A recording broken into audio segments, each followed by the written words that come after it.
Together with Earle Sports Bets, yeah, the twins, they be checking in, stacking up. Green is the scene that you're stepping in. Winning is a trend, and we stay making dollars. Nerd talk with the sports bet scholars. Yeah, it's R.I.P. to the bookies. R.I.P. to the bookies. R.I.P. to the bookies. R.I.P. to the bookies.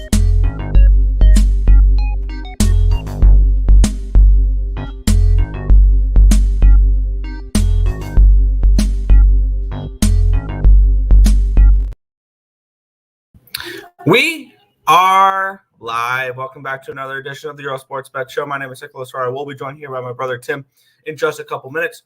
But today we have a full slate to go over. We have 4 games in the NHL. We have 4 games in the MLB. We have 4 games in the NBA, 4 games in the NHL, and a full MLB slate. So we're not going to waste too much time here. But before we get into today's games, before we get into today's slate, we'll take a look back at what happened yesterday. One went right, one went wrong in the world of sports betting. Yesterday equals no bueno, down 7.25 units. Brutal day. Started off with a nice win. Cleveland first half, plus 115. And then they completely fell apart in the second half. That was absolutely disgusting. Where they were up, 9 points at halftime? They were up, 60-51. They lose the third quarter, 37-10. Yeah, that was brutal. So first half comes through, full game does not. Blue Jays lose 4-2 to the Dodgers.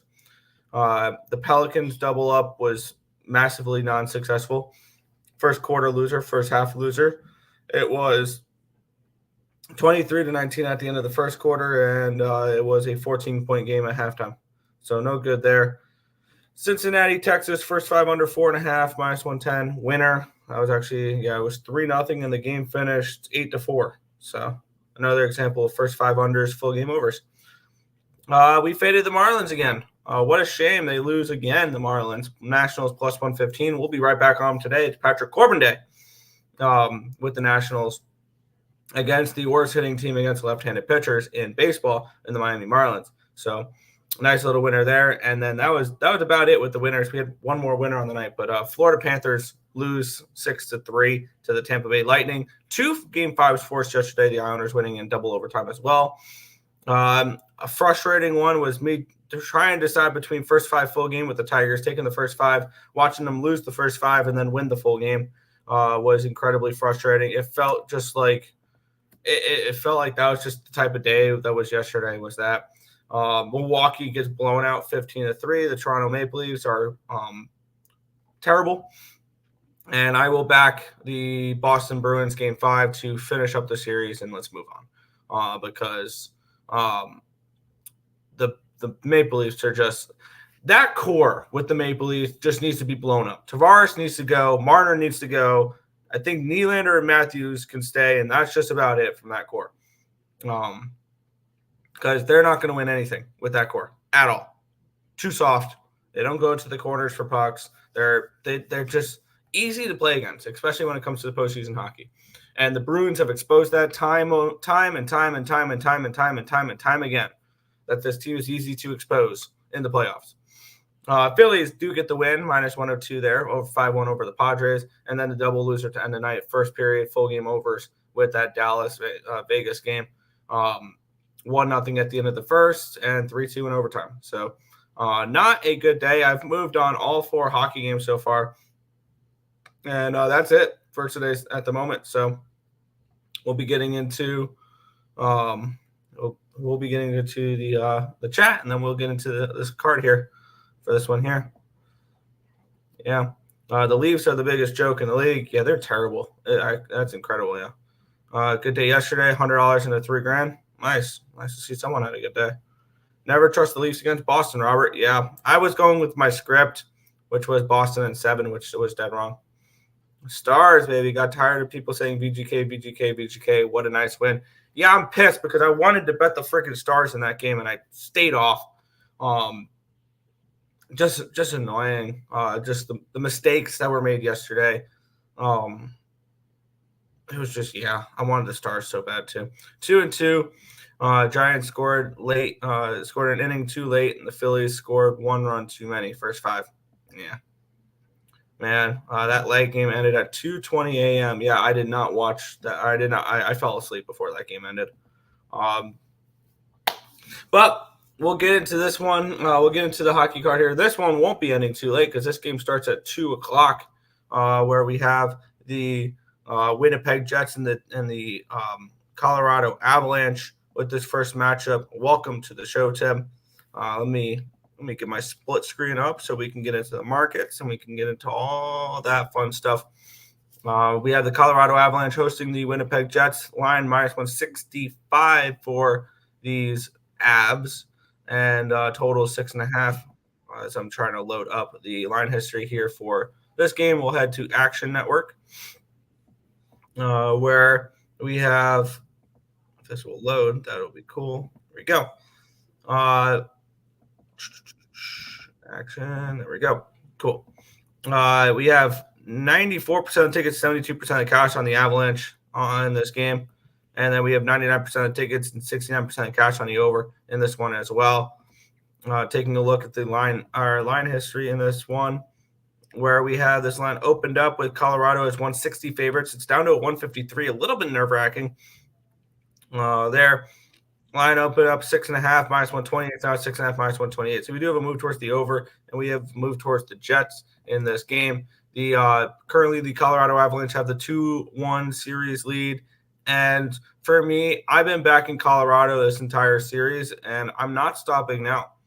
They've won the last 2 games. They've absolutely dominated the last 2 games, 5-2 and 6-2, and I think they keep that going. I think they keep the momentum going offensively. Offensively, the Colorado Avalanche do not look like they can be stopped right now. 6 goals in the loss in game 1, 5 goals in game 2, 6 goals in game 3. They've looked really, really good. And I played the -1 line at -104 with the Avalanche in this one here as well. I have a feeling this could be the under game in the series potentially, where the Avalanche win something along the lines of 4-2. So I'm not gung ho on this over. Even though maybe if you like the over, maybe it's an Avalanche team total over, because they've been able to beat Hellbuck pretty decently here. But this could be the game that Hellbuck potentially steals and makes it a lower scoring game. I'm on the Avalanche -1 at -104 in this game. I have a feeling, and here's a little hint for the rest of the games, I have a feeling today could be pretty chalky. I will say, I remember everybody was already riding off Georgiev after that first game. And since then, he's looked really solid the last 2. Hellbuck has looked awful. Yeah, I think he'll improve a little bit, obviously, because allowing 17 goals in 3 games is not particularly good. Granted, actually, a couple of those might have been empty netters, but that's definitely concerning for the Jets side. But Colorado's just offensively dominant right now. Obviously, I would look towards a puck line once again, towards the Avalanche. Or I kind of like the over. I feel like if you're going to get an under, it's going to be when it goes back to Winnipeg. I feel like that could be an interesting under spot because that would be and if it's going to go under, I think that only benefits Winnipeg. So I like Colorado and the over. Maybe put them together or Colorado team total over or something like that. I think they keep going, especially at home. Maybe they get slowed down on the road. Yeah. And one thing I kind of emphasized heading into the series that I thought was a massive edge for Colorado was the special teams, and they have 4 power play goals compared to 2 penalty or 2 shorthanded compared to giving up 2 power play goals. So the special teams has shown to be an advantage here in this series towards Colorado as well, which is one thing I did mention to look at. And when you look at the shots on goal as well, Colorado has dominated the series. In game 1, they outshot them by 23, only 2 in the second game, but then 16 in the third game. They've absolutely dominated the series. So there you go. Back to the chat. Where do you go? See, Avs money line, a little juicy. I'd play the -1 line, but yeah. Subness, what's good, Lex? Over 6.5. I could see it. Lost a 12-legger. because of Rockies' first 5 yesterday. Oh, boy. Rantanen goal. Yeah, I could definitely see Rantanen. Over 6.5. Lehkonen, McCarr, and McKinnon over 1.5 points. I'd be thrilled with that. Nichushkin goal. I'd be happy with that as well. Oh, by the way, Tim, I was looking at the standings for the Pub Sports Radio pool. There's a new person in first place. You? Yeah. I kind of figured that. Yeah. The Jets will come out hard for sure. Yeah, you can come out hard all you want. Is it good enough? That's the ultimate question. Is it good enough? Avs money line for 1. Keep in mind, Sunday is the day of the dogs. And I think we can get that in the MLB. How about them Lakers? They survived. Well, if you watched the game last night, you could tell there was no way that they were going to let LeBron get swept. Not a chance. Really?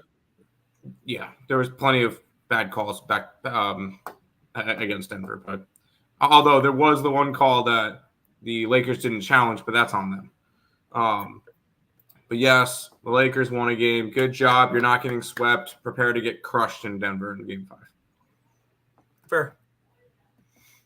4-0 yesterday. Lakers money line. Phillies / Nerfy, and then Red / money line. Red / Twins money line. There you go. All right. A series I know you and me disagree with, but we'll get into it here. We have the Nashville Predators taking on the Vancouver Canucks in this one here. We have this one -120 for the Preds with a total of 5.5 in this game. Taking a look at the line history in this spot here, it opened up at a 123. It's up to a 127. Line opened up at a 5.5 -115. It's now a 5.5 -111. So we've had to move towards the under, and we've had to move towards the Preds. 94% of tickets and 57% of the cash is on the Preds. 72% of tickets and 73% of cash on the over in this game here. I have moved on this game as well. This looks like a back-and-forth series to me. And I think this is 2-2 heading back to Vancouver. I like the Preds in this game. When you look at what Nashville has done in this series, one thing that actually I'll give a huge shout-out to with the Vancouver Canucks, the Preds are 1 for 13 on the power play. Solid. During this series. They were 1 for 4 Game 1, 0 for 4 Game 2, 0 for 5 Game 3. I don't think that continues. I do not. On the flip side, on the power play, actually power plays in general just haven't been working in the series. Both Vancouver goals, though, in Game 3 were on the power play. They went 2 for 3 on the power play. And they shut the door with the penalty kill in this series. The 2 power play goals in Game 3 were the only 2 power play goals so far in this entire series. So it's been mainly 5-on-5 action, which is why we've had a bunch of unders in this series because we've had 2-1, 4-1, and then 4-2. So depending on what line you got there, I think it was mostly 5.5. The first game did go over the total. I'm on the Preds, and I see a goaltending advantage here with Saros over DeSmith. And I see this as one of the more balanced series in the first round. And I see this game. I see the series going 7 with Vancouver Nashville. That's kind of the way I see this. I know you like the Canucks. I think this is potentially Canucks in 7. I have a piece of +140 with the Preds to win the series. I don't think that's going to cash, but I do like the Preds to get the job done today and be tied 2-2 heading back to Vancouver though in the series. I think a lot of people could have overreacted for Thatcher Demko going down again. Because DeSmith has not been terrible. He's actually been quite solid. In Game 3 he was really good. And didn't he come in Game 2? Or did Demko play the entire game? Demko was hurt after Game 1. Sorry, Game 1. Did he come in Game 1? No, it was all Demko Game 1. Okay. I'm going to continue to trust DeSmith and this Vancouver team. I'm getting some plus money for him. Keep in mind, this is a wild card series. And I just feel like there's value right now in Vancouver with their goalie going down. And I think I would ride that throughout this entire series, regardless. I just think that Vancouver's the better team. And I feel like they have a lot more solid of an offense. So when it comes to that, I'm going to be on Vancouver. Me and you split on this one. So far, it's 2-1 me. Let's see how it goes tonight. Fair. Back to the chat. Where did you leave off? Says 10. 3, 4, 5, 6, There. 7. Oh, man, and the public's about to hammer the money line next game. Yep. Over 5.5. I could see that, but that would require more power plays. Mm-hmm. Predators puck line? Nope. The Smith's performance last game made me lose hope for the Predators. Fernando. The Smith has the ability to be an okay goaltender. The Canucks are the better team, and the underdog is a trap. Nope, we saw the same thing last game. Nashville is not as fast as the Canucks. Canucks are, yeah. The Preds rink is crazy, though. And Knicks money line. I just took the over in the next game again. Mm-hmm. Vancouver money line. Yes, Vancouver. Let's keep on moving. Yeah. It's time to break out the brooms here, Tim. We have the New York Rangers and the Washington Capitals. We have the Rangers around minus 190, 195 favorites in this game. Total 5.5. Line opened up at 190 on Bet Online. Now it's a 195. Line opened up at a 5.5, minus 101. It's now 5.5 at plus 101. So we've had a small move towards the under, and we've had a move towards New York Rangers. 73% of the tickets and 89% of the cash is on the Rangers in this game. 57% of the tickets and 83% of the cash is on the over in this game. And I believe this is the last potential series with the option of a sweep. And I think we finally get one here. When you look at this series, I think, and we saw this with the betting odds, this is the biggest mismatch on paper. And no, it's not the Islander Hurricane series. It's this one here. The Capitals are a terrible team, and it would have been probably cooler to see the Detroit Red Wings in this spot. When you look at it, the Red Wings would have put up a better fight in this series. Not saying they would have won the series, but they would have gone at least 5 games. And I think even the Islanders would have put up a better fight against the Rangers than this Capitals team did, which is kind of why I wanted the Rangers in the first round, not the Hurricanes. But that's beyond the point. And the crazy thing is that the Rangers have been doing this with this series with actually not great success on the power play. And that's one thing you got to keep in mind with this Rangers team. 5-on-5, they're not a good hockey team. Like, if there's no penalties in the game, that does not play in the favor of the New York Rangers, because they're a team that heavily relied on their power play this year, and their 5-on-5 numbers were subpar. They went 1 for 4 on the power play in Game 3, 2 for 6 in Game 2, 0 for 2 in Game 1. What's really helped them is they are 13 for 15 on the penalty kill. So the Capitals went 0 for 6 on the power play last game, and they went 0 for 4 in Game 1. They went 2 for 5 in Game 2. And I look for this dominance to continue here. This is the most I laid on anything today. Minus 118, New York Rangers minus 1. Complete the sweep. Let's move on. I can see that. I'd prefer to go towards the over. I think that I could see an over if the Rangers are leading at the end of heading into the third period. Correct. So maybe you kind of expect them to be. I don't disagree with your Rangers, except for so far there has been no sweeps. We had a couple of spots that we could. Do we have any spots in the NBA that could be sweeps today? I don't think so. No. Yes, we do. The T-Wolves can finish off a sweep. But that's an interesting game. I look forward to getting into that one. I can agree with your Rangers. This is definitely a big mismatch, but not anything I'm going to get involved in. Fair. Rangers 60 minutes, half unit. Rangers puck line. ESB, my guys, I got a 14-er and an 8-teamer going. Let's get it. The Caps stink. The Caps probably shouldn't have been in the playoffs, but it is what it is. Absolutely should not have been in the playoffs. But we got this one, Nick. Yeah. We have the Edmonton Oilers and the LA Kings. The Oilers minus 150, road favorites, total of 6.5 in this game. Let's take a look at the line history in this spot where we have the Oilers opening up at 145. It's still a 145. Line opened up at a 6.5 plus 102. It's 6.5 and minus 102. So we've got to move towards the over. We've had a move towards the we've had no move on the side. 89% of the tickets, 72% of the cash on the Oilers. Not surprised there. 81% of the tickets, 83% of the cash on the over in this one as well. I don't really care about public sides in hockey. I don't think there's enough of a market to really worry about that. Maybe next year I will implement that a little bit more in my capping and see if that helps me at all. And maybe I'm wrong about that. But for me, I feel like the public probably cashes more in the NHL than any other sport because there's not really much of a public because there's not much of a – that's kind of like saying there's a public side in a WNBA game or a CFL game.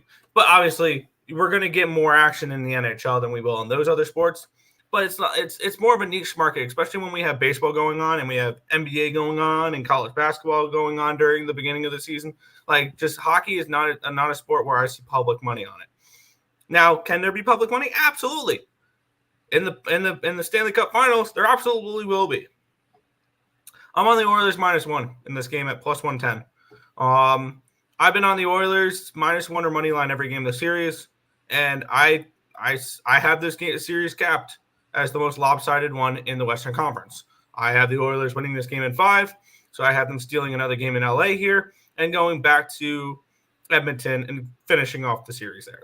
So I'm on the Oilers -1 in this game. My only regret with this series is I wish that the Kings won game 1, so I could have gotten a good price on the Oilers to win the series. Other than that, it is what it is. I'm on the Oilers -1 here in this game to continue their dominance over the LA Kings. And one thing that we haven't been able to say about some other teams during this series, the Oilers have dominated the special teams battle, which is no surprise there. If you look at power play goals in the series, 7-0 power play goals. They went 3 for 7 game 3.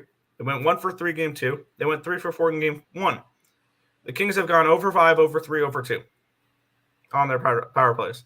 So maybe a Kings team total under as well. I don't see them really doing much in this game. I look for the Oilers to continue their dominance in this series. I'm on the Oilers -1. Yeah, I'll go Oilers too. Who would Oilers get in the second round? They would get the winner of Vancouver and Nashville. That's right. I have them going to the Western Conference Finals. I think the Oilers beat whoever they get. I think this could definitely be the year that Edmonton makes the Stanley Cup in general too. Even though I'm very high on Vegas, there's definitely a chance that Edmonton makes a run here and can make the Stanley Cup. And this is McDavid's best chance to do it. Absolutely it is. For sure. This is the best team that he's had. He's got a good team around him now. He's still got Draisaitl, Nugent Hopkins. Zach Hyman's turned to a superstar this year with that 50-goal season. Like, he's got a good core around him. I like the Ekholm addition. Darnell Nurse is okay. Like, you got Bouchard is a up and coming blue liner. Like, and Stuart Skinner's really stepped up as the goalie one on this team. So yeah, I like the way that this Oilers team looks this year. I unfortunately don't have any futures on them. Yeah. Oilers puck line. Yep. Good morning, gentlemen. Good morning, Untouchable. Hopefully, not the last ride. Capitals money line in the under. Under in the Oilers game, I could see that. Kane over shots on goal. Usual Oilers money line over Hyman and Bouchard. Go for it. Draisaitl over 2.5 shots. Predators puck line in the under. Avalanche puck line in the over. Okay. Oilers team total over. Sure. Avalanche puck line. Yes. Preds regulation. No. Hyman over shots. Sure. If Oilers play Nashville, they sweep. If they play Vancouver, it goes 7. They will dominate Nashville. Absolutely. I think they would beat whoever they get. McDavid points, Draisaitl points. You can get that. You can get that quickly. You can get that in the first period. Let's Go ahead. And if you want to go for a little bit bigger of a payout, they've scored 7 power play goals in the first 3 games. McDavid power play point Draisaitl power play point, Hyman power play point, Bouchard power play point, something along those lines. They give you plus money for those. Right on. Let's head to the NBA, Nick, because this game starts at 1. Yeah, this game starts in about 2 hours. We have the New York Knicks and the Philadelphia 76ers. The Sixers 5.5-point favorites, total of 209.5 in this game. Let's get into the line history here.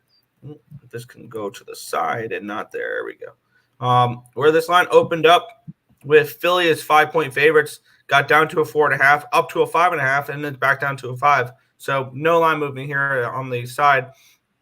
Line opened up at a 208.5. It's now a 210.5 here. So a nice move towards the over in this game as well.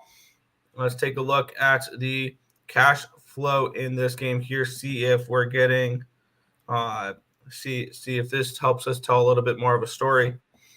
65% tickets, 68% cash on the Sixers. 87% of tickets, 92% cash on the over. That explains why I moved towards the over. And for me in this game, I have the Sixers to win the series at -110. And that's a bigger bet than I would make for a single game bet here. I don't see any value on this game. I see the Sixers winning. I see the Knicks covering type of game where I think this can be a closer game. So maybe there's value on the points in this one with the Knicks at +5.5. I would lean in that direction. Maybe a lean towards the over in this spot. But this is not a game that I particularly have too much interest in getting involved with. We've seen the Knicks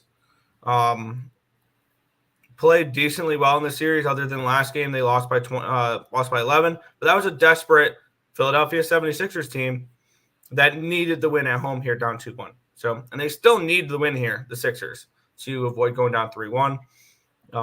I don't have too much of an interest in this game. This NBA slate doesn't call my name too much. I went with the over. This has just been an over series, and I don't think the books have really caught up to it yet.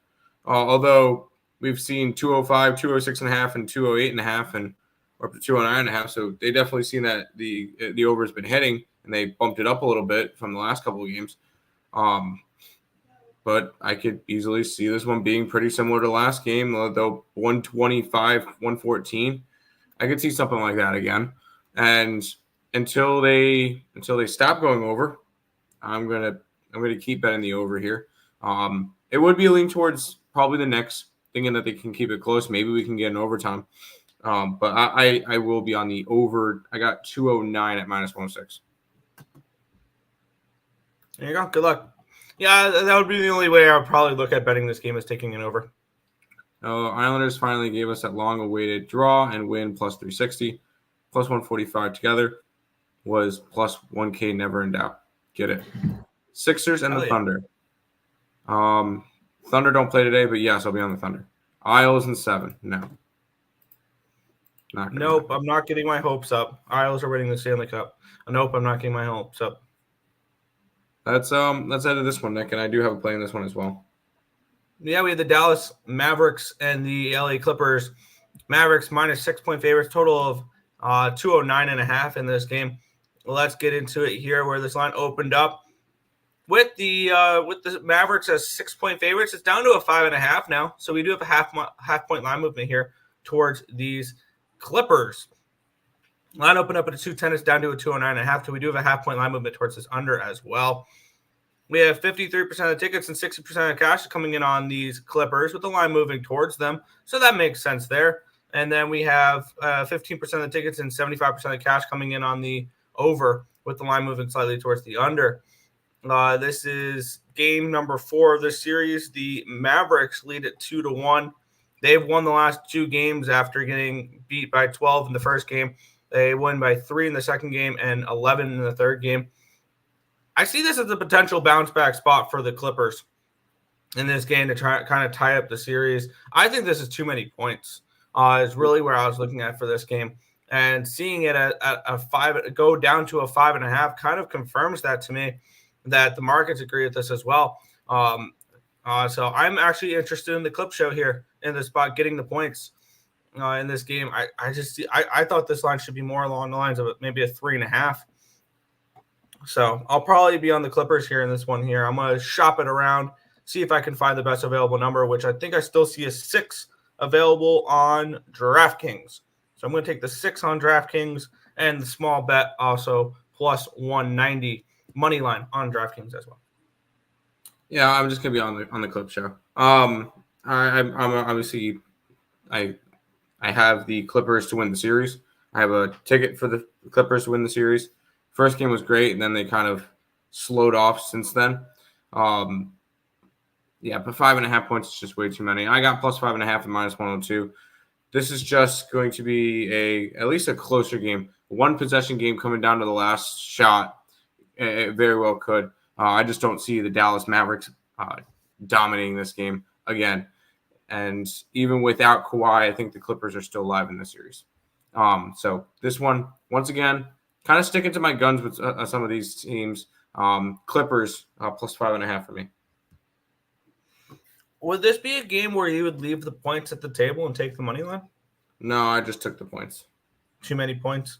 Yeah, I just wanted to play it safe. Fair. What's up, fellas? I like the over for sure. I also like the Knicks plus 5.5. I won't talk you off the Knicks. Mavericks money line in the over. I could see an over. Morning sunshine. Good morning, real deal. Doncic double and Clippers spread. I can see that. Timberwolves. Yep. I like the under in the Mavs game. Tim, any EPL? Yeah, I played the 11:30 game. I took Nottingham plus 1.5. Morning. Clippers champions. Harden getting championship. That's a weird way of saying Nuggets back to back, but it's fine. I will say I do not have a play in this game. First playoff game I left off my card.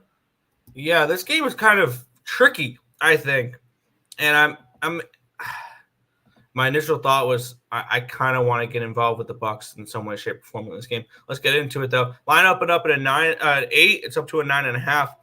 I'm assuming Giannis is obviously still out with this total being the number being the way it is. But what changed though?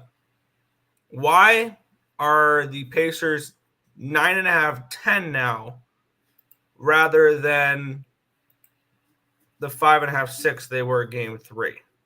That's the one thing that I'm kind of puzzled on. Line opened up at a 220.5. It's down to a 216. I'm assuming maybe no Middleton, something along those lines. I would like to have a little bit more clarity on why this line. Oh, Dame. Okay, it's Dame this time. Damian Lillard's game time as well. I don't pay attention to the NBA. I was just pulling up the injury report as you were speaking. Yeah. I'm not that in depth on the NBA, so if I'll notice there's something when the lines move 4 points. This is why I don't bet many NBA games before I talk them out on the show, is because I won't notice some of those things because I don't really watch the games. Like the Nuggets game last night was the first one I watched, like the first game I watched in a while. So, yeah. So I'm interested in the Bucks at this high number. I really am. Am I going to pull the trigger on it though? No. It is Bucks or nothing. I just couldn't pull the trigger. I although I did in the beginning, I wanted the Pacers when it was a 6.5. All this live movement's telling me that there's going to be a bunch of guys out for the Bucks, which is unfortunate. You want a good series, and you're not going to get it here because the Bucks are just completely decimated with injuries. And I feel like you just would have gotten more value with Indiana if they did play. I would have been on Indiana without Dame, with or without Giannis, whatever it may be, without Middleton. I would be on the Pacers regardless. I think they're the better team. And it kind of I just saw value in it. So I'm going to be passing on this game. Although I do have I did bet it early. I think I got like 2-1 before the Giannis news of the Pacers to win the series. So I'm happy with that. So I have the Pacers, so I don't feel like I need to bet this one. Yeah, no, that's fair. Back to chat. Let's see. F Braves killed my 9-leg parlay. I almost bet the Guardians yesterday, and I'm pissed I didn't. I feel like I've read that series pretty right because I had Braves run line the first game, and I wanted Guardians the second game. Avs money line, yes. Vancouver money line, I'm against you on that one. Rangers money line, that's expensive, -190. I would play the -1 line or the regulation line or the puck line before laying $1.90. Nathan Hart. No Lillard, yep. Dame is technically not out yet, but that line is telling me he is. Lillard injury, yep. That name. Yeah, he's still not going to be 100%. No, obviously not. If they're worried he might not even play in general, he's probably not 100%. Mariners sweep. I could see that. I'm not high on the Diamondbacks at all.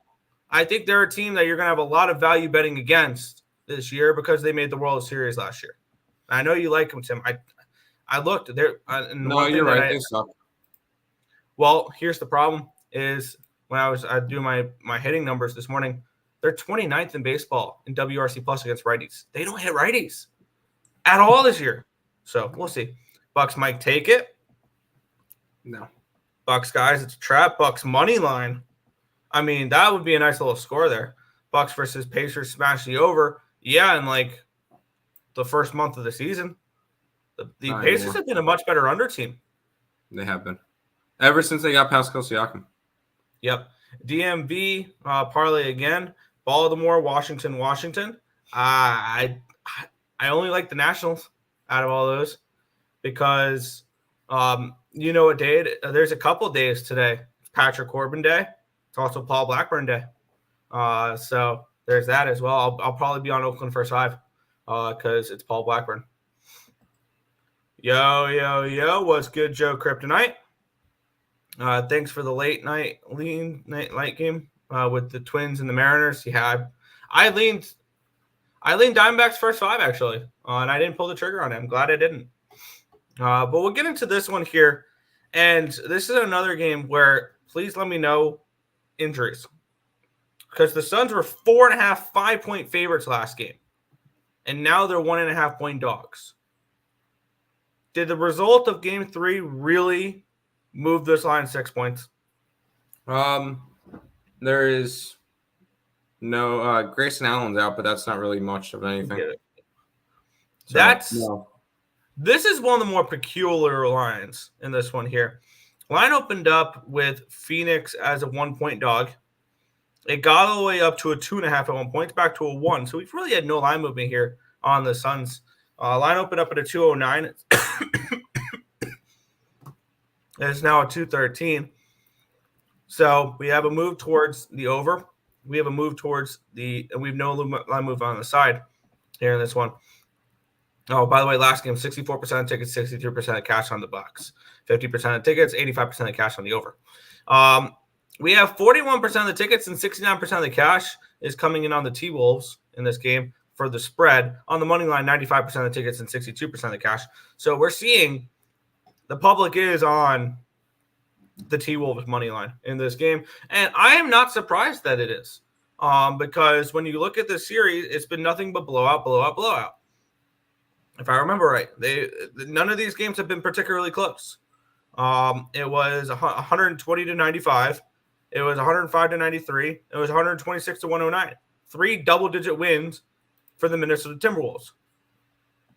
Now, with that being said, could this be a game the Timberwolves take their foot off the pedal a little bit here? They've dominated the first 3. It's tough to beat a team 4 straight games in a row. It's tough to beat a team 4 straight games in a row when you dominate the first 3. And I kind of heard something with the Nuggets game last night that one thing that kind of caught my attention that they said with the Nuggets approach to the Lakers is you can't get bored with success. And I know the Timberwolves are not that team that could potentially have that.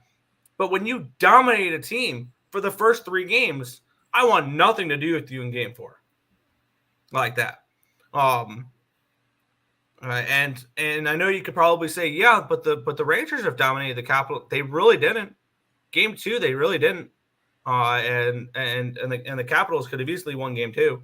So when I'm looking at this game, this is Suns or nothing. And I heard a lot of people like Suns are done. And they probably are. This is Suns or nothing for me in this game 4. The question is whether or not I want to pull the trigger on it or how I'd want to pull the trigger on it. Maybe this is a first quarter, first half type of play with the Phoenix Suns. If they're going to show any type of backbone, it's going to be first quarter, first half. They're going to come out strong in a potential elimination game here in this spot. And I think this line move is stupid because we got the Phoenix Suns. They were 4.5-point favorites in game 3 and no injuries, nothing like that. I think this line being the Timberwolves favorites now is recency bias at its best. And I think that's going to land me on the Suns first quarter, first half. I think that's how this is going to land me on it. And I will deal with the consequences if they don't show up. But I'm going to take one more shot here with the Suns. I'm going to get their first quarter, first half here in this spot for me. If the Suns were going to show up at all in the series, it would have been game 3. They've shown no life. No, I'm on Minnesota. And I'm not going to say that this game's going to be a blowout, but I do not trust the Suns right now. And it's not like they're a young team and they don't know how to show. This team's got Kevin Durant, Booker, and Beal, who have all been in playoff runs. No, I'm not going to go and try to trust this team after what we've seen in the last 3 games. Minnesota finishes out the sweep. I know I was wrong about the series in terms of the Suns having a chance. They didn't. They barely snuck into the playoffs. And honestly, I think it would have been a lot more fun if the Pelicans got their spot and it was Pelicans versus Minnesota. And then they would stud Zion because Zion got injured in a playing game. I feel like that would have been a lot better of a series for us to watch rather than Minnesota-Phoenix. But I took Minnesota. I got the minus 112 on the money line. So here's how I approach this game. And I was looking at the lines for this game. The first quarter, now full game and first half, the Timberwolves are favorites. The first quarter, the Suns are the favorite. They're minus 118 compared to minus 102 for the T-Wolves. Give me just the first 12 minutes of this game. I'm not going to double down on the Suns here. I'm only going to take them first quarter. First quarter minus 118 for me. There you go. Back to the chat because I see the first baseball game that we're going to go over, and I have to fix my Twitter post. Fair. Let's get it here. There we go. Break out the brooms. Yeah, I could easily see that. Angels, Mets, Brewers today. There you go. Mini sweeping. I mean, I could easily see that. Absolutely. And this would this be the first series win in Timberwolves history? I don't think so. There. Would you guys take the Cubs since it was a shutout? I can easily see the Cubs tonight. I like the Cubs today. Yes. Yeah. Yes, Cubs. I got Timberwolves -2, minus 105 to cover the cost of my Sun series bet plus some. All right, fair. It got to be a trap. There's no way the big 2.5 gets swept. I mean, I don't know. Maybe it's a trap like the Lakers. Maybe. And I'm only focusing on the first quarter because after that I can care less. But yeah. DMV no parlay. You really gonna back the Caps? You smoking that legal, MJ. There you go. I like the T-Wolves team total over 106.5. The T-Wolves need to finish the Suns and rest and take on the Nuggets when they're done with the Lakers. Yes. Hasn't Corbin been poo? I mean, when is Corbin good though? Suns were 13-3 against the T-Wolves since 2019. Then this happens. Stick a fork in them. Fair. Yeah. What was good, Jay Peasy? Just going down with the ship, Lex. I expect one final stand before they get inevitably eliminated. I'm sprinkling the draw for the Capitals too because if they lose, it'll either be a blowout or crushing overtime loss. Fair. Let's get into the Major League Baseball. We'll kick it on off here with the Baltimore Orioles and the Oakland Athletics. The Baltimore Orioles minus 190 favorites, total of 8.5 in this game. I'm getting the lines loaded up. Let's switch over from basketball to MLB on Action Network as well. And we will get into breaking these games down. We have the Oakland Athletics and the Baltimore Orioles. We get Suarez and Blackburn, your pitching matchup here. Love me some Blackburn. Let's get into this here. Line opened up at a 188. It got all the way down to 170. And now it's up to a 188. Line opened up at a 185. Line opened up at an 8. It's up to an 8.5. So they're kind of expecting maybe some offense in this game, which is interesting there. We have 48% of the tickets and 65% of the cash is coming in on the under. We have 92% of the tickets and 95% of the cash coming in on Baltimore in this game, as we have Paul Blackburn taking on Albert Suarez. Suarez, I believe, has pitched in one game, maybe two games. If you're able, because I don't think he has 2 games. Yeah, and he has not given up a run this year. On the flip side, Paul Blackburn, 2.03 ERA, 0.97 WHIP, 6.68 strikeouts per 9, which is 19%, 2.32 walks per 9, a 2.39 BABIP, a 2.87 FIP, and a 2.86 ERA. Open advantage going towards the Baltimore Orioles in this game slightly.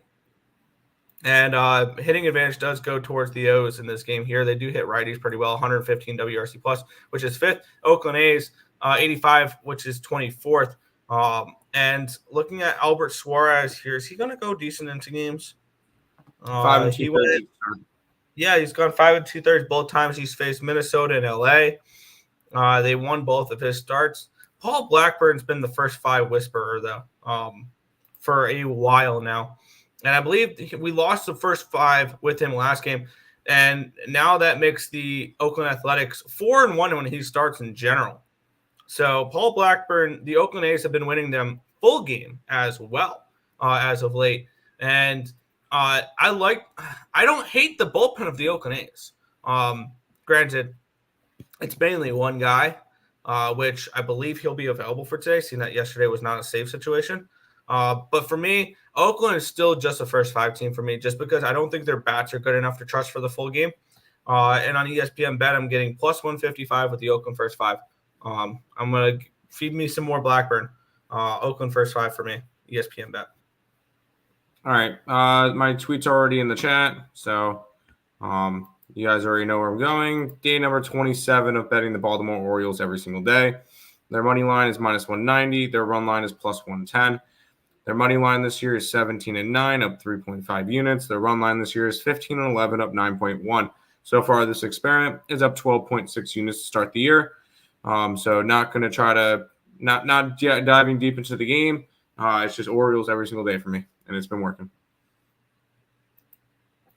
Fair. Did the Nerfy and Orioles run line. First 5 under. My pocket loves Blackburn, but O's run line. There you go. I think this is a good game to live bet once Blackburn's pulled. Let's cash wins. Let's do it. Blackburn over K's. And give me the O's. Yes, O's today. O's today. Let's jump into this game, Nick. Yeah, I got plus 155 first 5 with Oakland. It's just a Paul Blackburn bet for me. I've been betting him every game, basically. When he pitches, his first 5 is like the Orioles money line for you. So let's get into the next one here, though, where we have the Cleveland Guardians and the Atlanta Braves.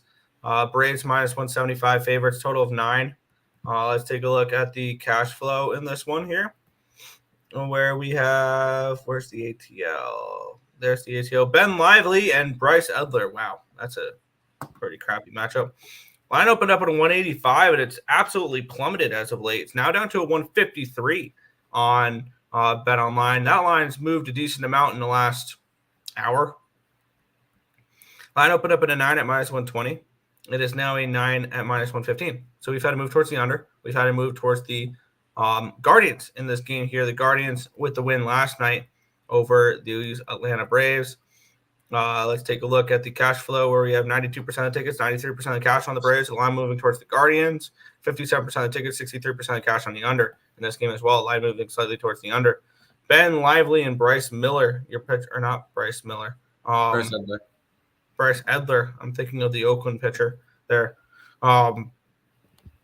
Lively has been decent this year. He's not pitched much. 2.38 ERA, 0.79 WHIP, 11.12 strikeouts per nine, which is 33%. 0.79 walks per 90, 240 BABIP, a 3.25 FIP, and a 2.51 SIERA. On the flip side, Bryce Edler is, I think, giving us 1 start this year to go off of. Yes.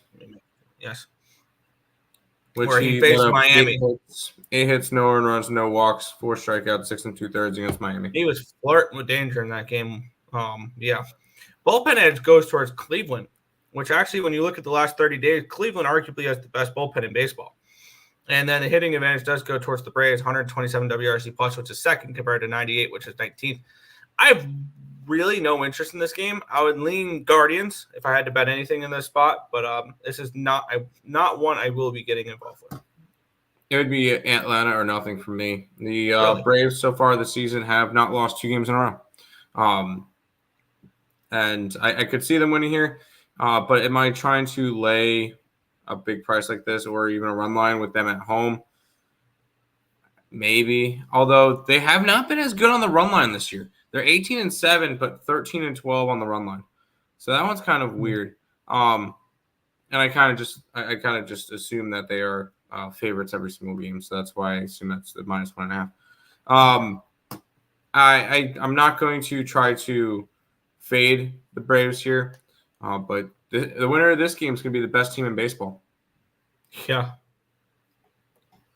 Which is everyone had that, right? Everyone had the Cleveland Guardians being the best team in baseball this year, right? Definitely interesting. No, I did not. I had them missing the playoffs. Oof. Athletics moneyline first 5. 1-800 gambler. Fair. I'm on the under. First 5, 3.5 in the Royals game. Good luck. I didn't bet that game. Braves run line. You can see it. The under. Sure. Braves race to 4. Braves not to bet in the bottom of the 9th. There you go. Lean Guardians first 5. Braves full game. Braves Guardians over 9.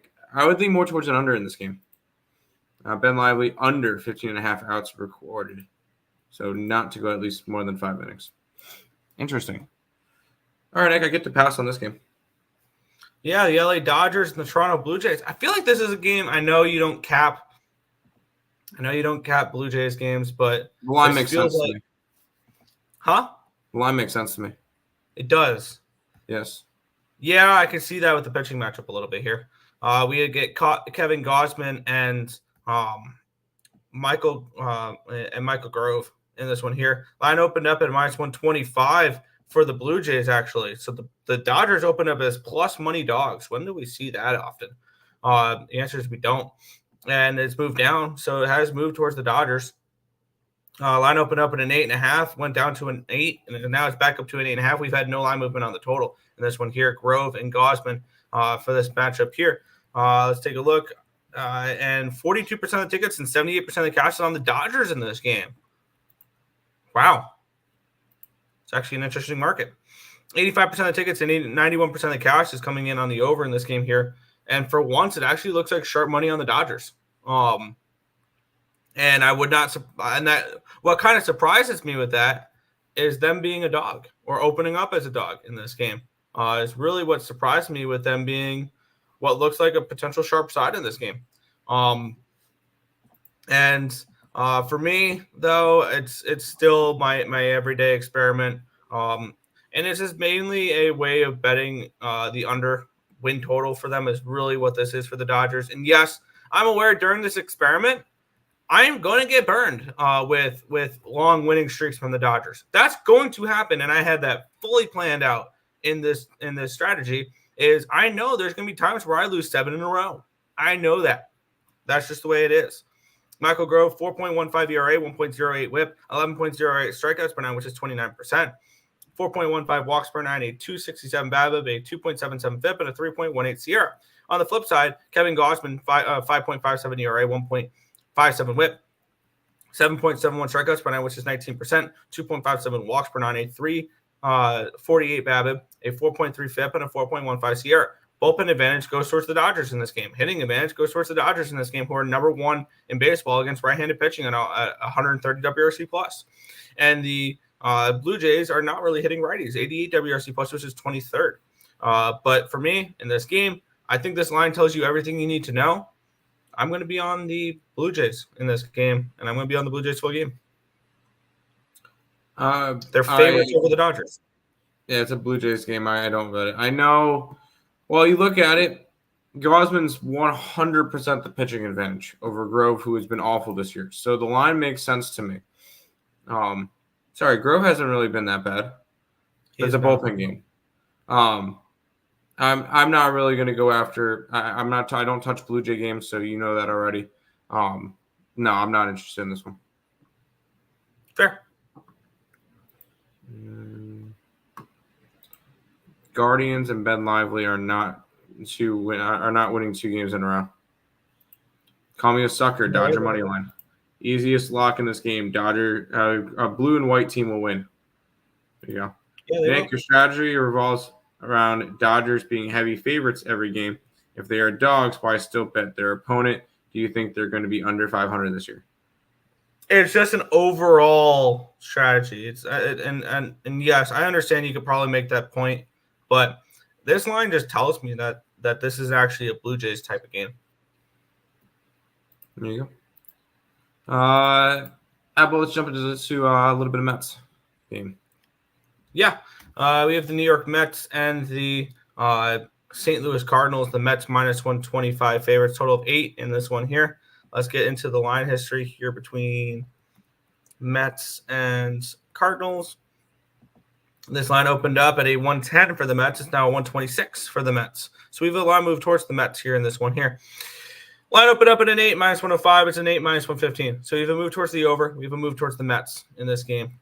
Let's take a look at the line history where we have 72% of tickets and 62% of the cash is on the Mets in this game. 63% of tickets, 60% of cash on the over in this game as well. So the money coming in makes sense with the way the line is moving here in this spot. We have Jose Quintana and Lance Lynn. We have Lynn, 2.81 ERA, 1.36 whip, 9.12 strikeouts per nine, which is 23%, 3.51 walks per nine, a 288 BABIP, a 4.44 FIP, and a 4.11 Sierra. On the flip side here, Jose Quintana, 4.21 ERA, 1.60 whip, 7.01 strikeouts per nine, which is 17%, 4.91 walks per nine, a 308 BABIP, a 4.76 FIP, and a 5.01 Sierra. Both these bullpens have been awesome this year. These are 2 really good bullpens. When you look at FIP and Sierra, 2 of the better ones on the slate. And then the Mets do have the hitting advantage, 103 WRC plus, which is 12th against righties. And the Cardinals are not really hitting lefties, 82 WRC plus, which is 25th.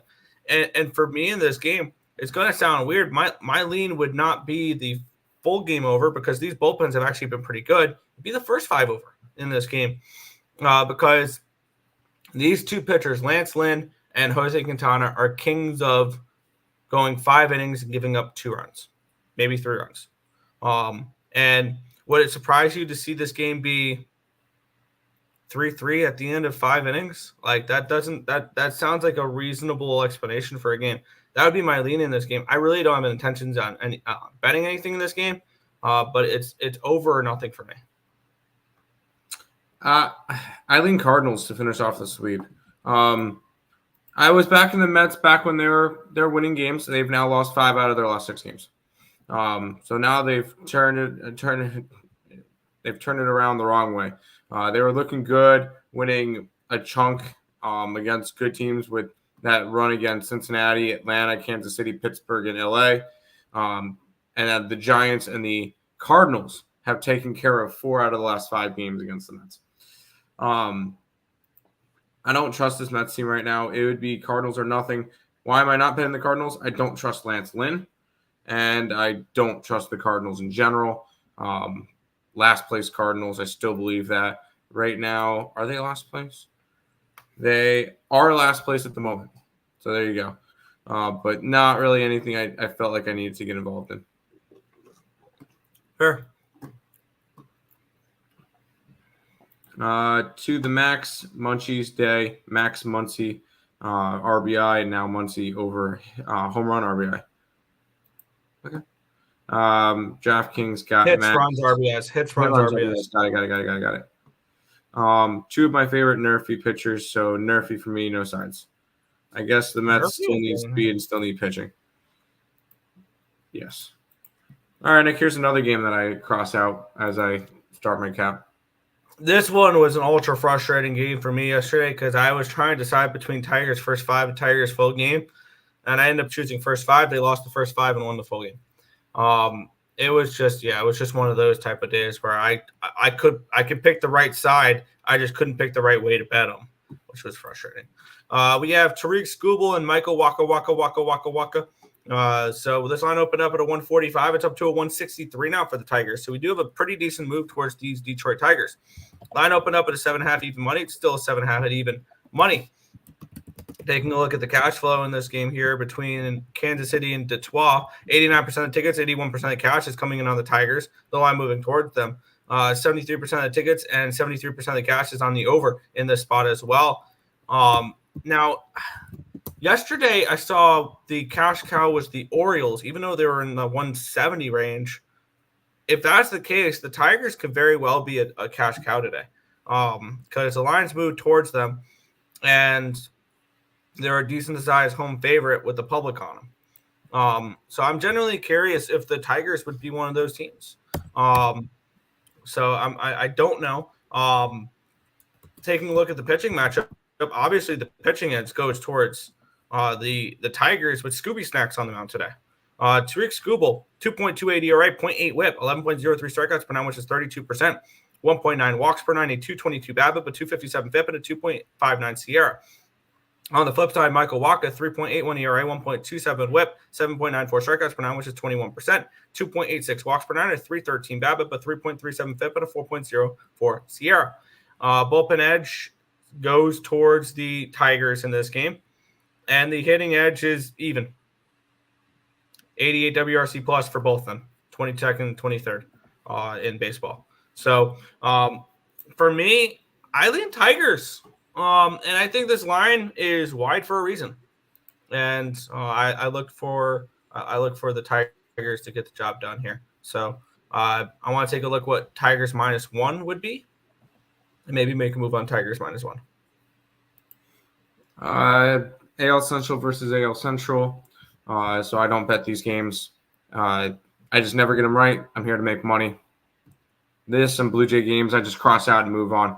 No need to try to bet stuff that I don't get right when there's plenty of other games to bet on. So I'm not really interested in this one. Fernando's going to lay the big price with the Tigers money line. At least take the run line, dude. Let's keep rolling, Nick. I already put it up on the site. Yeah. It'd be -113 for the Tigers -1. I'm going to sit on that one for a little bit and figure out whether or not I want to move on the Tigers -1 there. Washington Nationals and the Miami Marlins. And the Marlins are favorites again. Yep.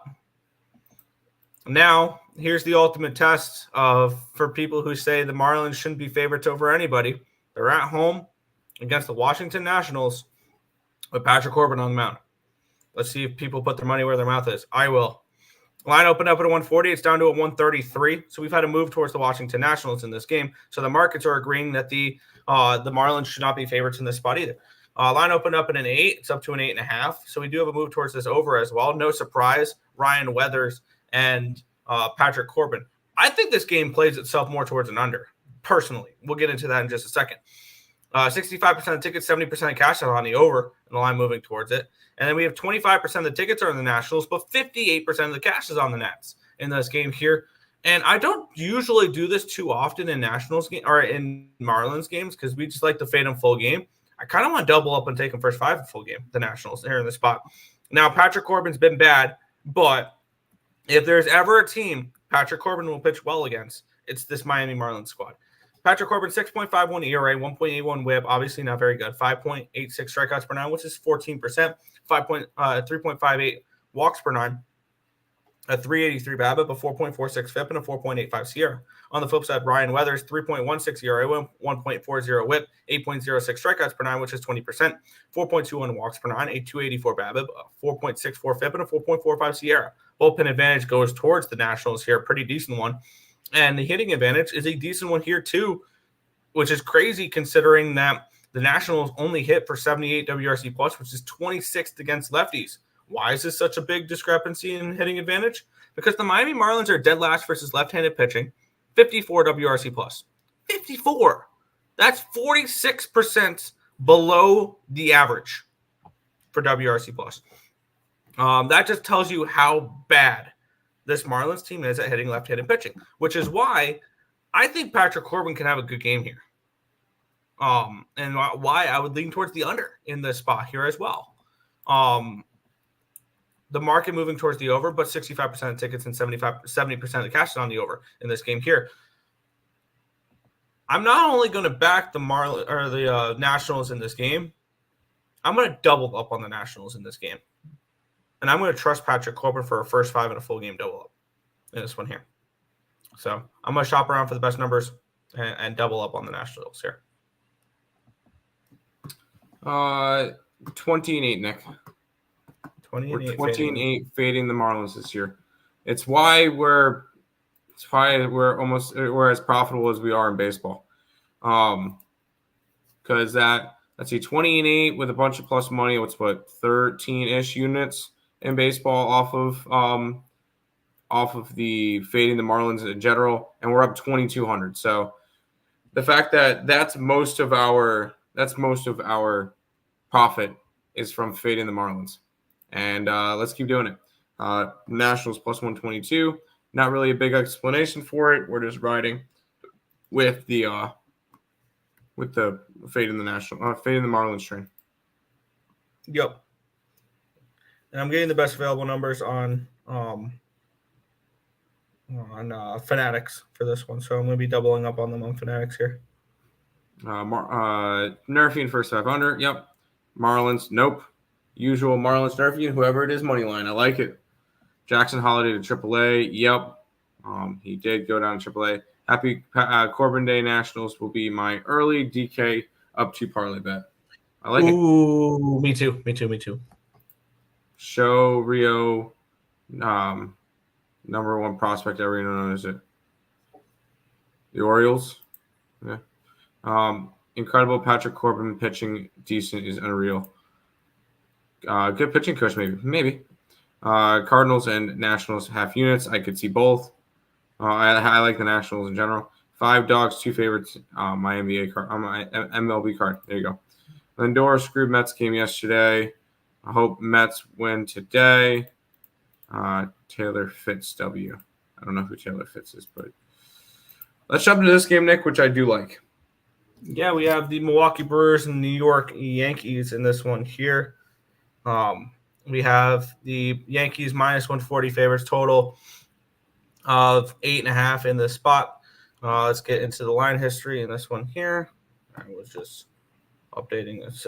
Had to move some money around for Fanatics.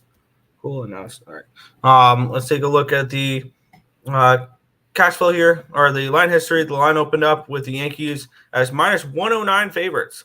Got all the way up to a 136. We're now looking at 124. So we do have a move towards the Yankees here, but we have some buyback on the beer makers here in this one. Line opened up at an 8.5 minus 125. It's down to an 8.5 and minus 110. So we do have a move towards the under here as well. So they're expecting some runs. Let's take a look. Or no, under. So yeah. 79% of tickets, 76% of the cash is on the over in this game here. 82% of the tickets, 93% of cash on the Yankees in this spot here. I know I do not want the Yankees in this matchup. Do I want the Brewers? I don't think so either. Let's get into it here. Tobias Myers versus Marcus Stroman. I don't think Tobias Myers has pitched once. He's pitched once. 1 earned run, 1 walk, 4 hits, 4 strikeouts in 5 innings against the Pittsburgh Pirates.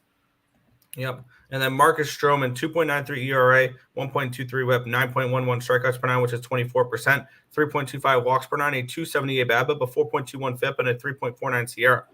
Bullpen advantage does go towards the Brewers in this game here. Hitting advantage goes towards the Yankees in this one here, 122 WRC plus, which is third. But the Brewers, no slouches themselves against righties, 121 WRC plus, which is fourth. So we have two of the top four teams when you look at hitting against right-handed pitching.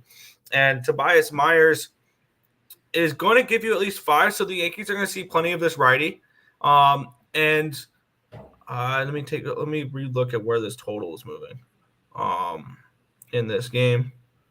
Because if this game is moving towards the over, that piques my interest in the over.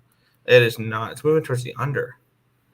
That's going to keep me off because my number is kind of like the over in this one. I can see both pitchers getting hit. So that would I was leaning over in this game. I don't like the way the market's moving with the money coming in on the over, the tickets coming in on the over, and the line moving towards the under.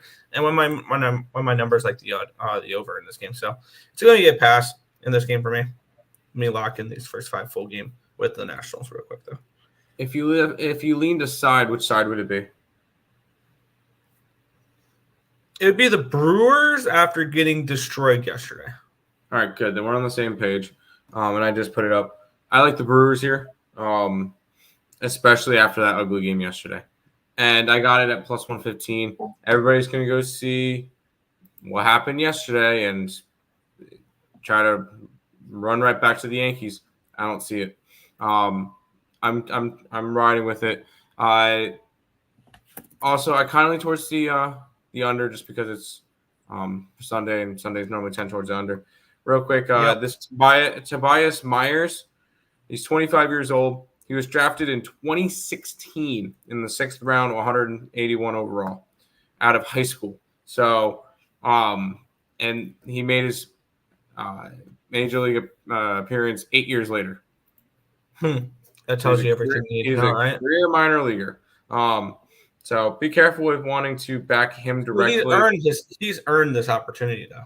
He has earned this opportunity. I'm still going to stick with the Milwaukee Brewers here. Yep. Back to the check.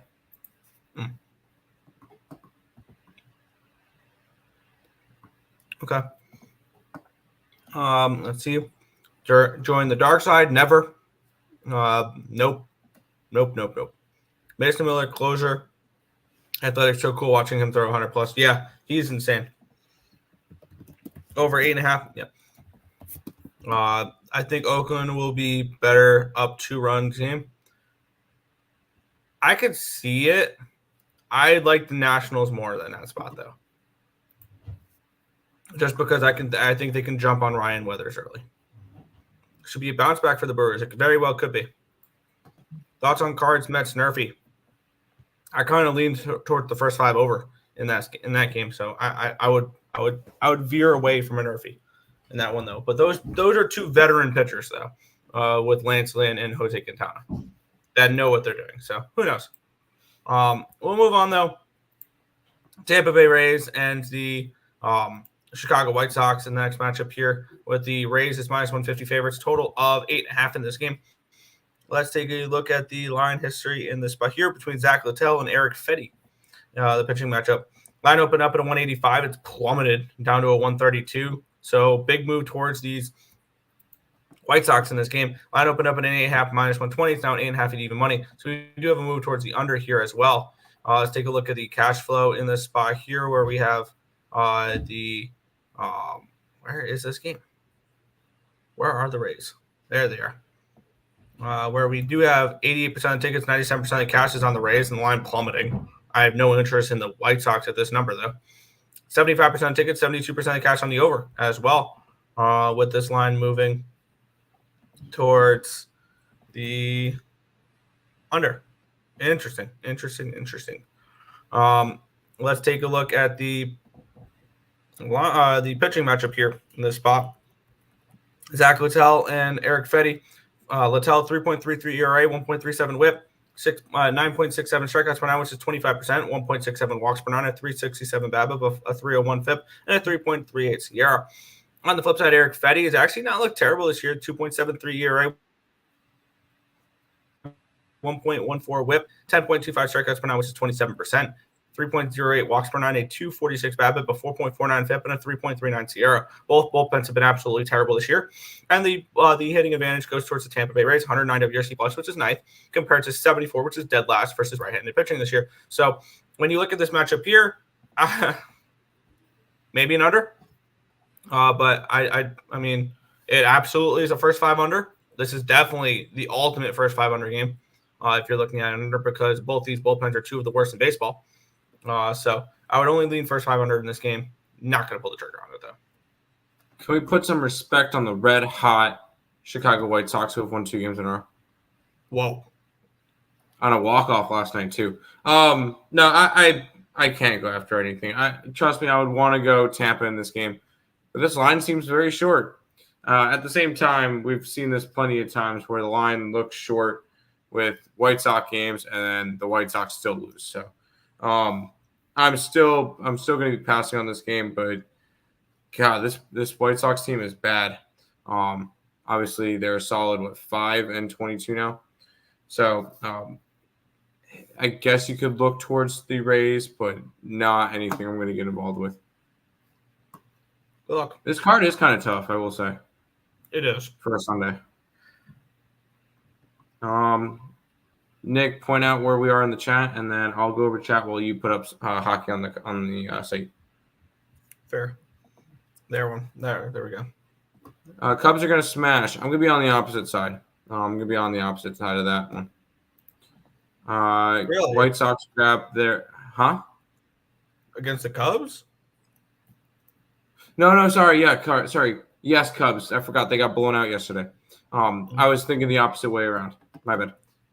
White Sox grabbed half their wins last 2 days. Yes, they did. Cubs favored game tonight. Everyone's going to be on the Red Sox. Yes, I like the Cubs. Tobias Harris over 2.5 points first quarter. I could see it. Give me the over. Nerfy, sure. Morning, Nick. Morning, Tim. How are you guys? We're doing good, Brad. Hope you're doing well as well. Let's keep on rolling in this game, Nick. Yep. Sorry, man. You're good. Sorry. Yeah, I was just typing in one of the plays for I was just putting up the Avs puck line up on the site. Texas Rangers, Cincinnati Reds, -130 for the Rangers, total of 8.5 in this game. Let's take a look at the line history in this spot here, where we have the Rangers open up at a -130. It's down to a 121 now, so the line has moved towards Cincinnati. Line opened up at an 8.5. It's up to a 9, anticipating both these pitchers get hit. 2 pitchers that have potential that I don't really trust. We have Andrew Abbott and Dane Dunning. Dane Dunning should absolutely be in the bullpen right now for the Texas Rangers, but injuries has caused him to need to make starts. 16% of the tickets and 43% of the cash on the Reds, with the line moving towards them. So sharp money coming on the Reds, line moving towards the Reds. Very interested in said Cincinnati Reds here in this game. 83% of the tickets, 84% of the cash on the over, with the line moving towards the over. Makes sense. And I could see Dane Dunning getting hit in this game. Absolutely can. Let's take a look at the pitching matchup in this spot here, where we have Andrew Abbott and Dane Dunning. 2.60 ERA for Andrew Abbott, 1.12 WHIP. So he's been pretty decent as of late. 6.51 strikeouts per nine, which is 18%, 3.58 walks per nine, a 2.18 BABIP, a 4.42 FIP, and a 5.04 Sierra. On the flip side, Dane Dunning, 4.61 ERA, 1.28 WHIP, 9.55 strikeouts per nine, which is 25%, 5.27 walks per nine. So he walks a lot of batters, which I think the Reds can make him pay there. 197 BABIP. Most of his base runners are given up from walks, it looks like there. 6.45 FIP and a 4.44 Sierra. Bullpen advantage does go towards the Texas Rangers in this spot, and the hitting advantage does go towards the Rangers in this spot. 107 WRC plus, which is 8th, compared to 97, which is 17th, which leads me to look at this game. If I'm betting this game at all, which I think I am, it's going to be the Reds. I'm very, very interested in the Reds here. And with the hitting advantage and bullpen advantage going towards the Rangers, I would like to cut this game down as much as possible. I'm going to take the first 5 innings with the Cincinnati Reds in this spot here, which I can get, close to pick 'em range here. I'll on this game. I'm getting, looks like potentially minus 105 in this game. In this spot, with the Cincinnati Reds first 5. I'm already on the Reds too. This is a fade of Dane Dunning. Neither of us are big on him. He's been awful this year. Not to mention, I feel like both these two teams are overrated and overvalued. Although the Reds have looked good. They're 15 and 12 this year. So they're actually over 500 in a playoff spot right now. I know it's still very, very early. But I like to throw stuff like that out there just to laugh about it. I got the Reds at plus 112. This is a fade of Dane Dunning. That's all it is. Yep, I'm getting minus 105 for the first 5 innings. I'm taking Reds first 5. What are we doing about? What do we think about Baltimore? Yes. Tampa Bay. Atlanta, Sixers, fine. I'm not sure about those middle two. Astros, Yada done yesterday. Final was 12-4. Yeah, I didn't go over the total though. Reds first 5, full game, plus 180. Obviously love this one. There you go. Total over. Yeah, I see better bullpen numbers for the Reds. Yeah, they're the last 30 days, the FIP and Sierra does edge out for the other side there. So yeah, for me, I look more. We got 6 more games to go. Yeah, let's keep going here. We have the Pittsburgh Pirates and the San Francisco Giants. Pick them in this game. Total 7.5 in this one.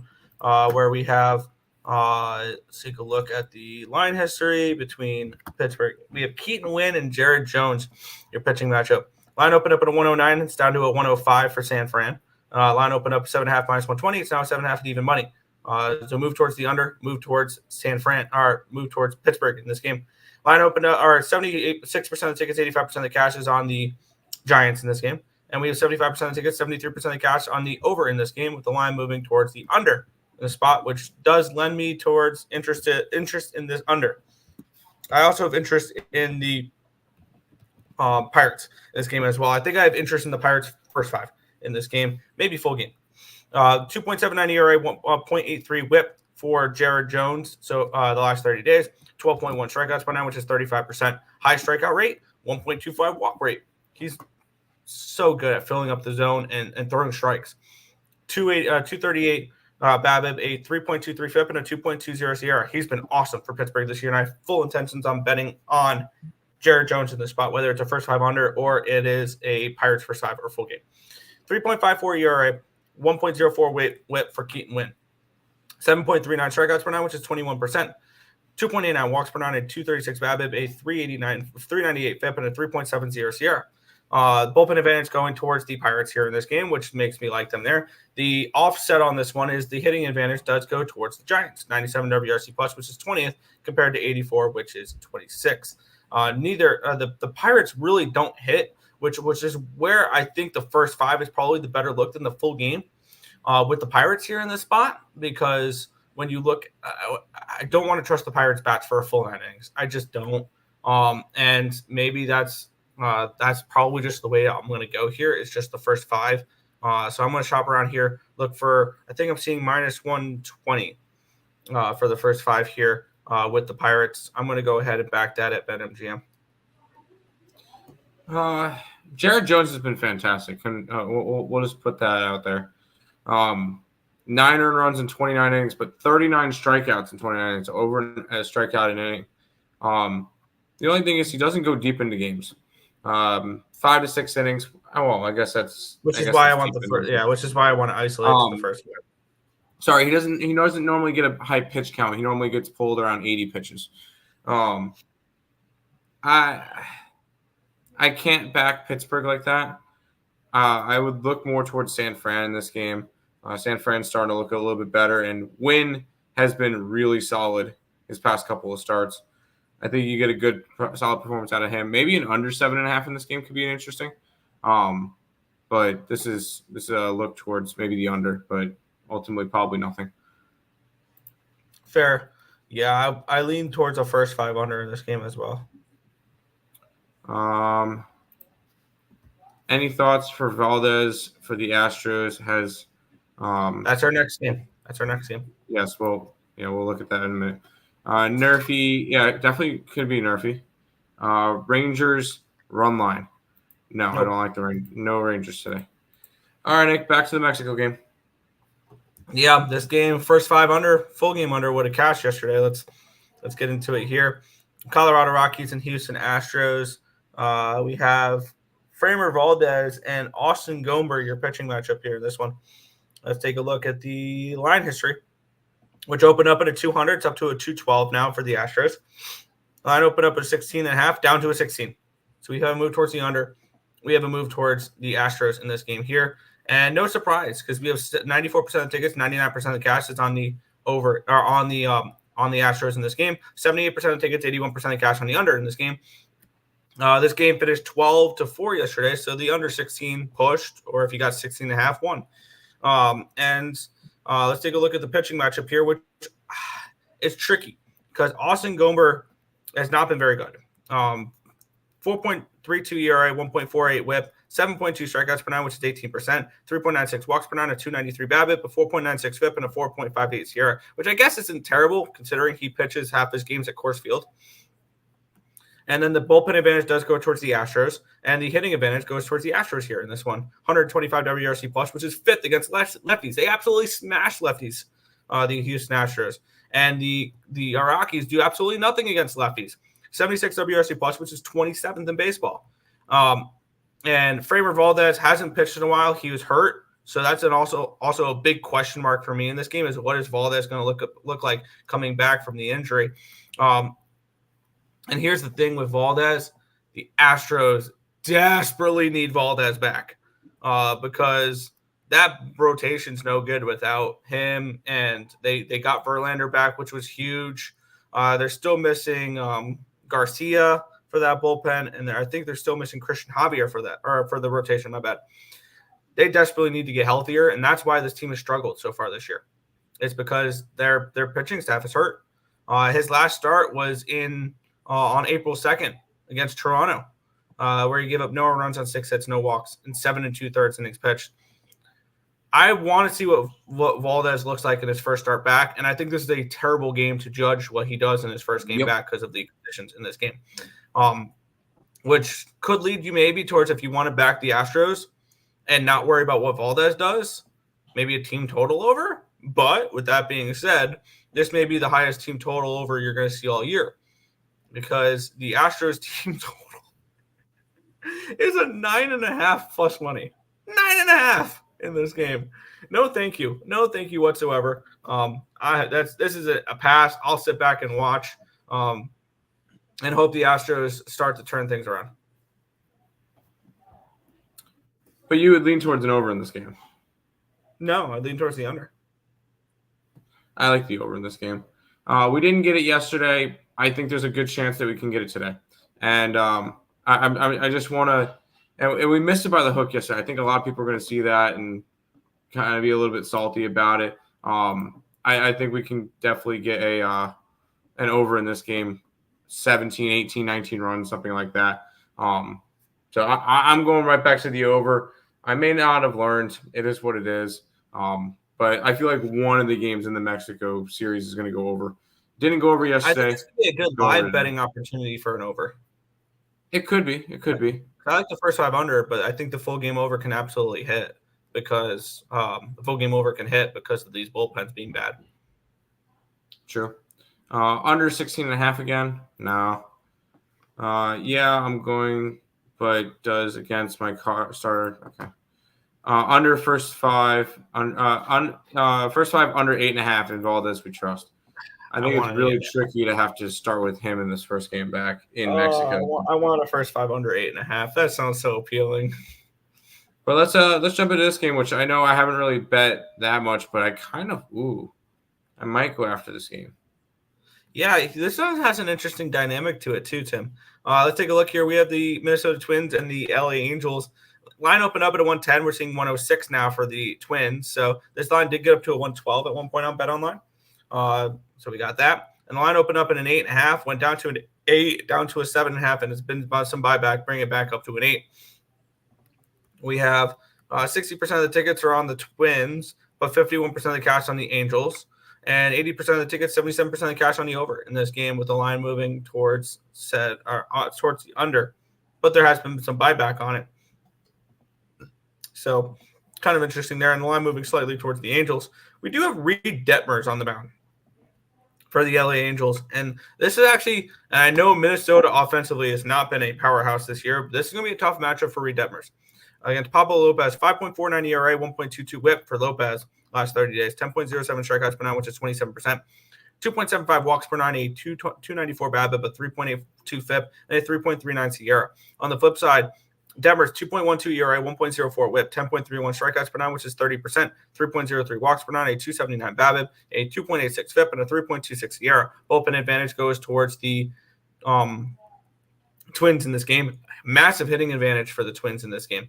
The Angels are 99 WRC plus, which is 17th in baseball against righties. Against lefties, the Minnesota Twins tear the cover off the ball.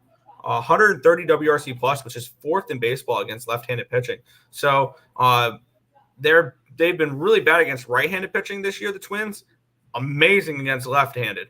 I have no interest in this game, though. It'd be, I think, Twins or nothing, but I don't really want to fade Reed Detmers like that.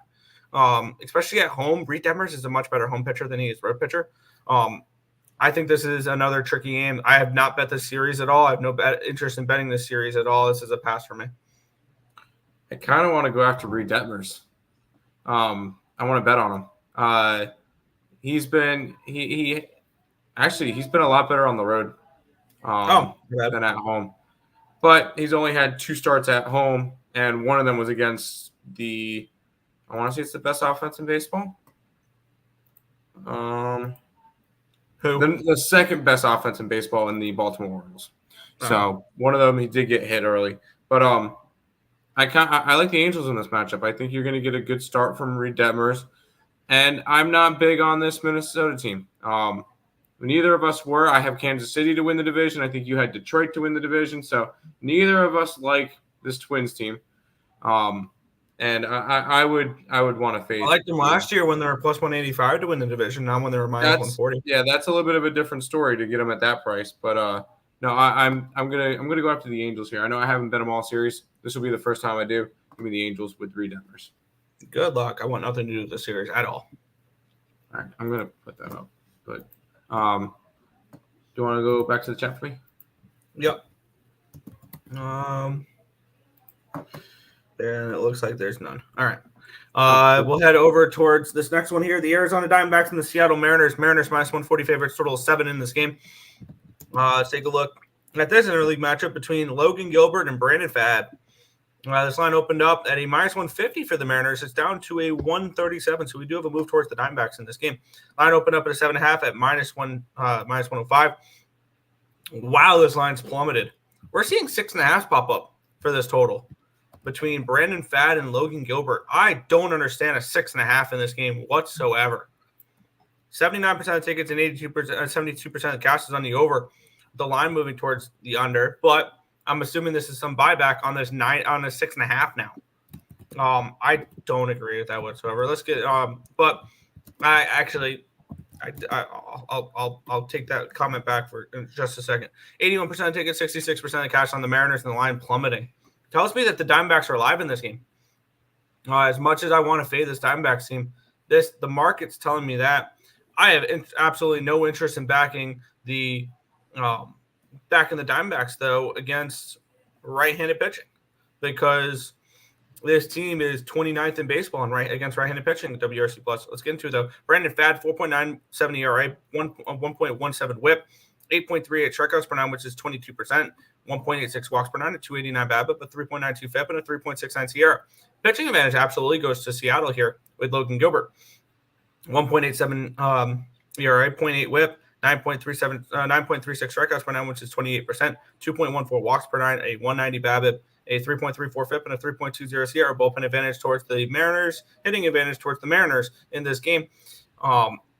And here's the thing, though, that's ultimately keeping me off the Mariners in this game is I don't like the way the market's moving. And this market is telling me that the Diamondbacks are alive in this game, which is ultimately going to keep me off it, because in baseball, I trust the market. I trust the way the cash comes in. I trust the way the lines move.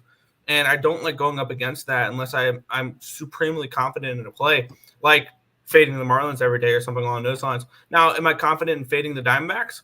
A little bit.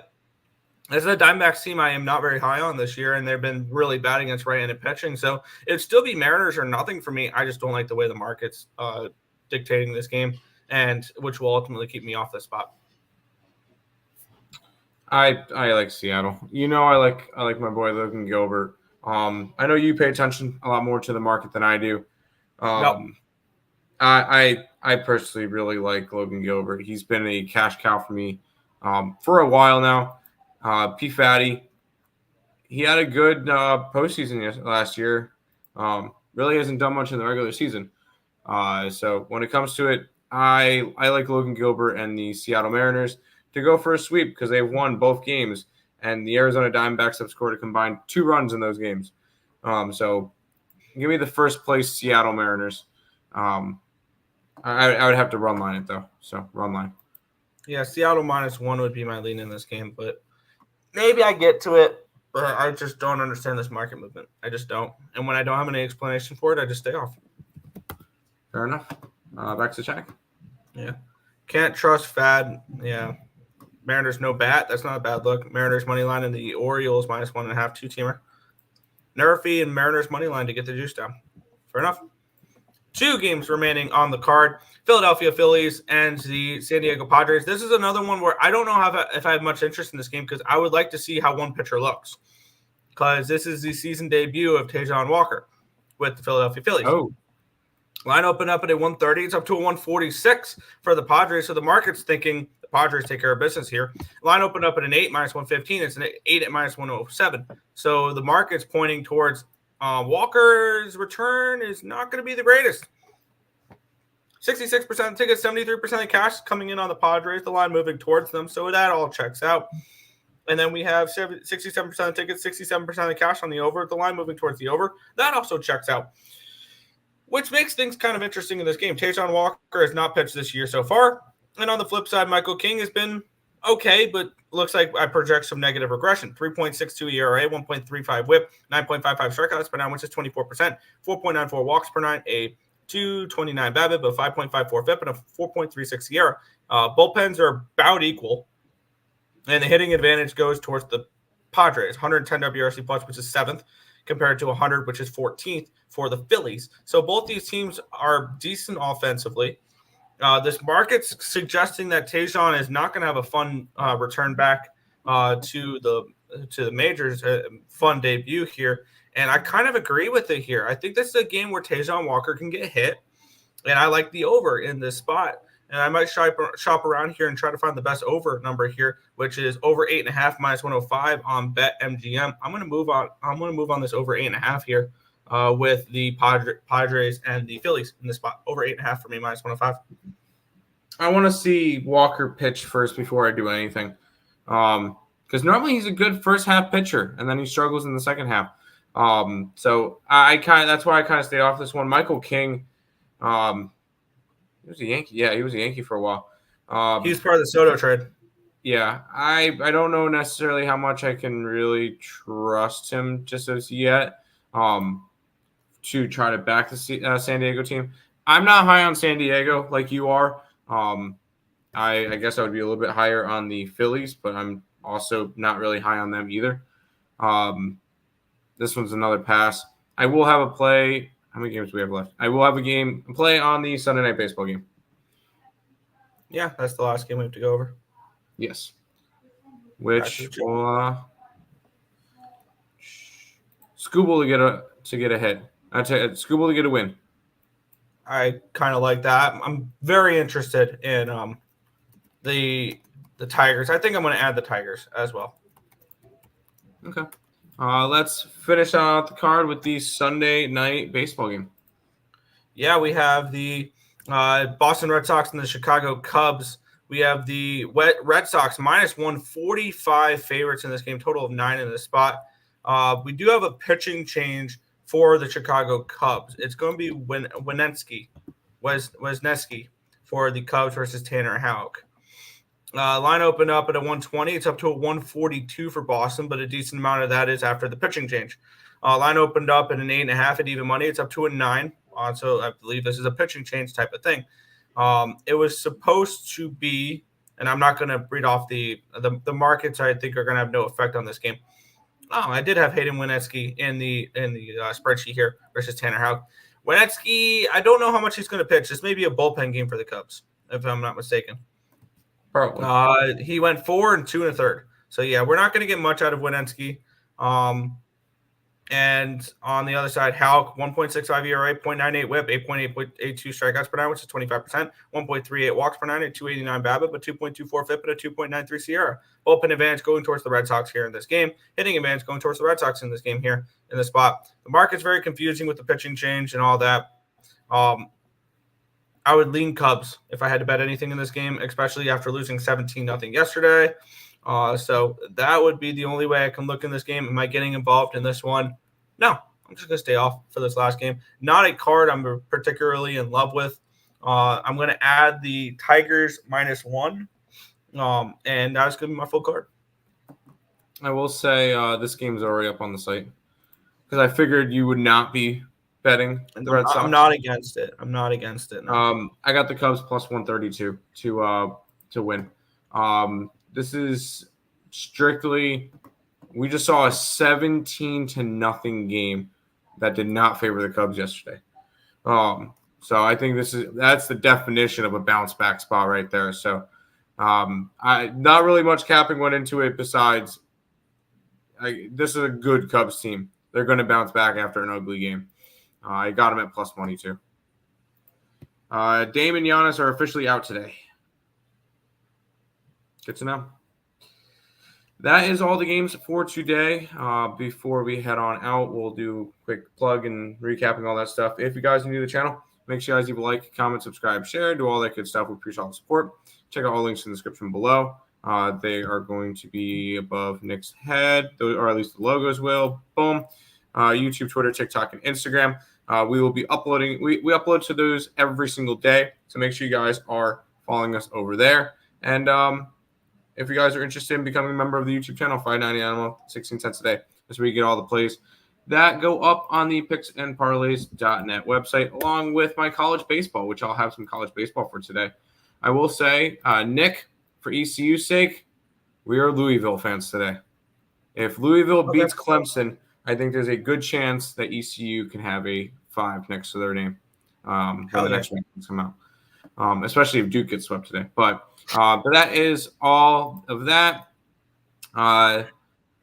Hockey recap time. Hockey, Colorado. I like Vancouver and Edmonton. Basketball, over in the next game. I like the Clippers and the T-Wolves. Baseball, Orioles, Nationals, Brewers, Reds. Over in the Astros game, Angels, Seattle, and Chicago. The Cubbies. Yep. Yeah, let's go over it real quick, and then we will head on out. In the NHL, I'm eating the chalk today, and a lot of it, and that's the way it's going to be. Colorado -1, -104, ESPN bet. Nashville Predators -120 on BetMGM. New York Rangers -1, -118 on BetMGM. And Edmonton -1, +110 on ESPN bet. In the NBA, I'm on the Sixers, or not the Sixers. I'm on +6 with the Clippers. Clippers +6, -108. DraftKings. Clippers +190 money line, half unit play on DraftKings as well. Let me update that because I accidentally tracked that as a full unit play. There we go. And then I am going to be on the Phoenix Suns first quarter -118. First quarter -118 for the Suns.